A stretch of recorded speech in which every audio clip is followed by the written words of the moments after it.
UP विधानसभा चुनाव के चौथे चरण के 9 जिलों में 59 सीटों पर उतरे 624 उम्मीदवारों की किस्मत ईवीएम में कैद हो गई है।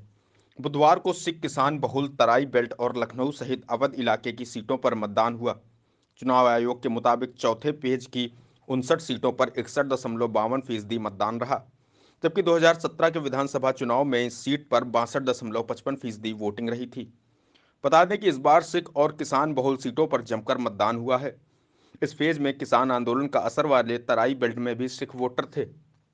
सिख बहुल पीलीभीत में 67.59%, लखनऊ खीरी में 66.32%, सीतापुर में 62.66% वोटिंग रही। वहीं हरदोई में 58.99%, उन्नाव में 57.73%, लखनऊ में 60.5%, रायबरेली में 61.90%, बांदा में 60.36% और फतेहपुर में 60.67% वोटिंग का आंकड़ा सामने आया है।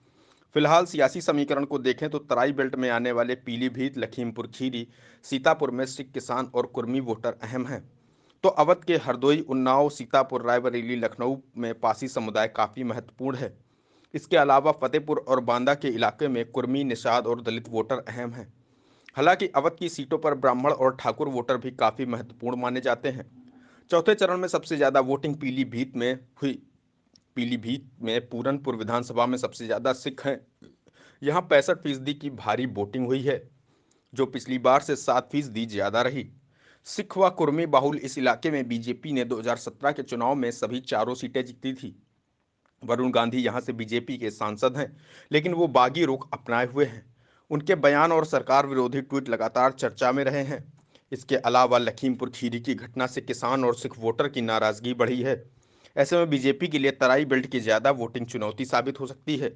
वहीं मुस्लिम बाहुल वाली सीटों पर वोटिंग फीसदी को देखें तो पीलीभीत, लखनऊ और लखीमपुर खीरी में इनकी संख्या 20% से ज्यादा है।